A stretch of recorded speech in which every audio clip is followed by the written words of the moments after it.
Ladies and gentlemen, welcome back to Misty Meadows Moneyline.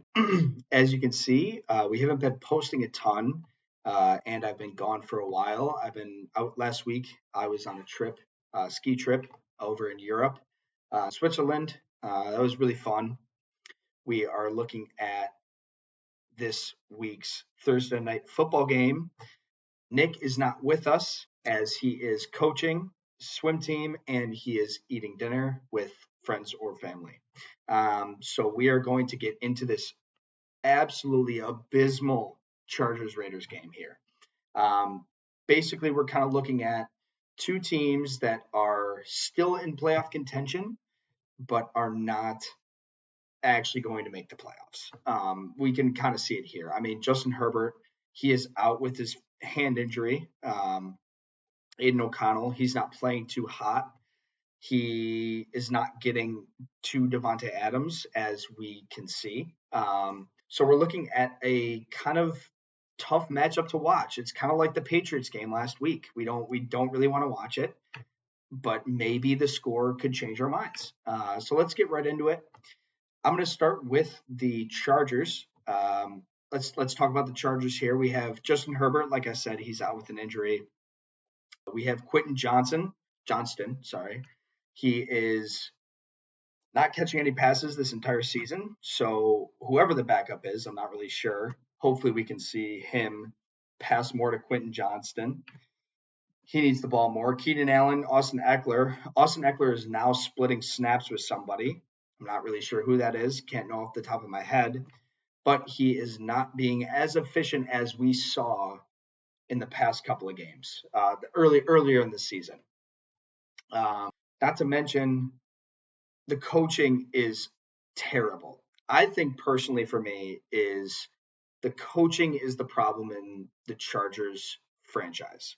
I think that the reason why these players, this team is losing so many games is because of poor coaching from the defense in almost every game. You see this Chargers team really grind hard every single game and push themselves to the limit.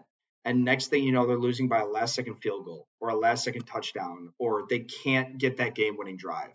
And I think that's partially Justin Herbert and the offense's fault, but also you have to factor in, okay, is the coaching there?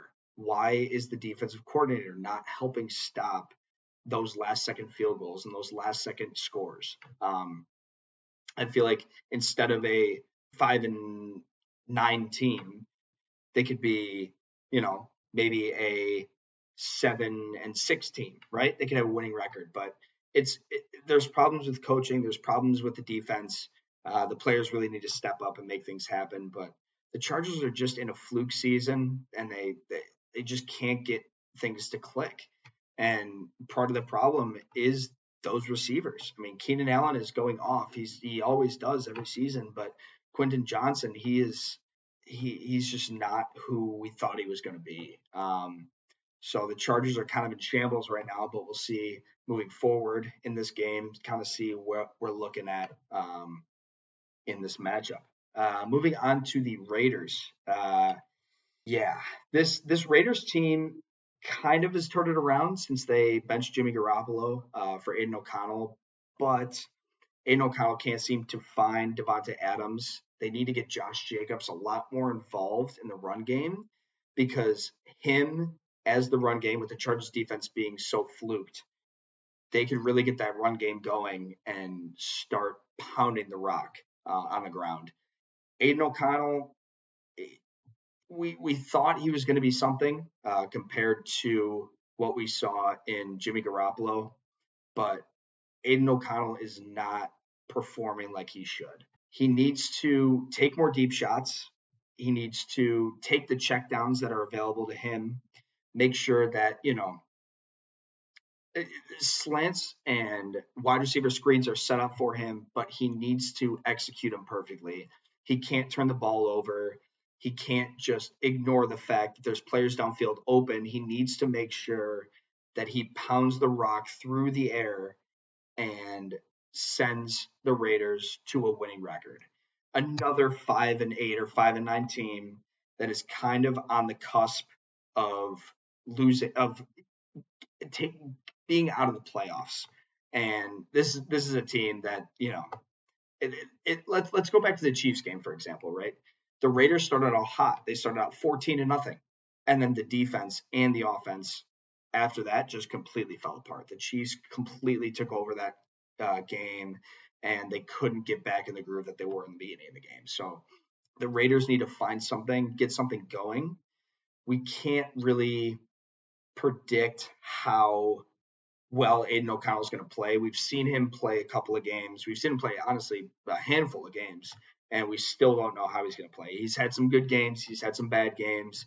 He's kind of all over the place right now. So we're looking for a big game out of Aiden O'Connell, but I think this game, the run game and the pass game, the whole offensive scheme is going to be a very big factor in this game. I think this is going to be a very offensive game considering both defenses are not that great. Moving forward, I think there should be some changes at quarterback. Obviously, we can't look too far in the future as the season is still going on.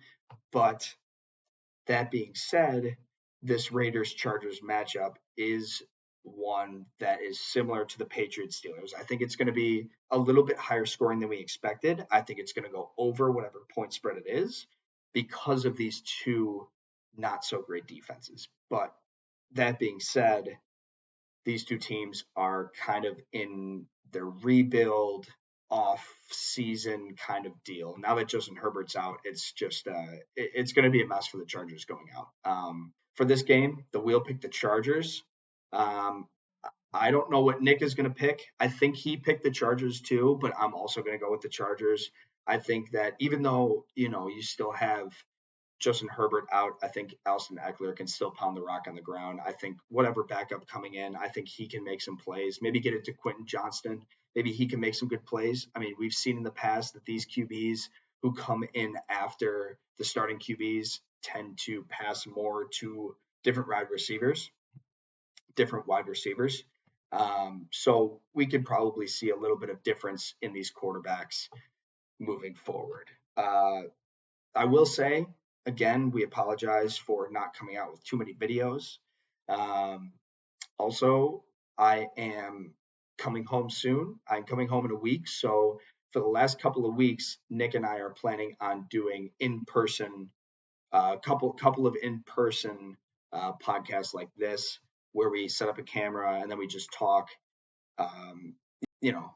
in one of our houses and try to make it more immersive. We're still coming up with ideas where we can do different segments, where we can do different TikTok videos and YouTube shorts and stuff like that. We just need some ideas. We're still coming up with some. Week 15. I mean, we have 3 weeks after this, 3 weeks left, and then we have the playoffs. So, it's been a quick season. It's been flying by, but again, we're sorry for not posting as much, and hopefully we'll be back to normal soon. Nick and I are coming out with our weekly picks as always this weekend. So we'll be back together. We'll be conversing. We'll be talking about that. Hope last week was good for you guys. Hope your team won. Hope your team did well.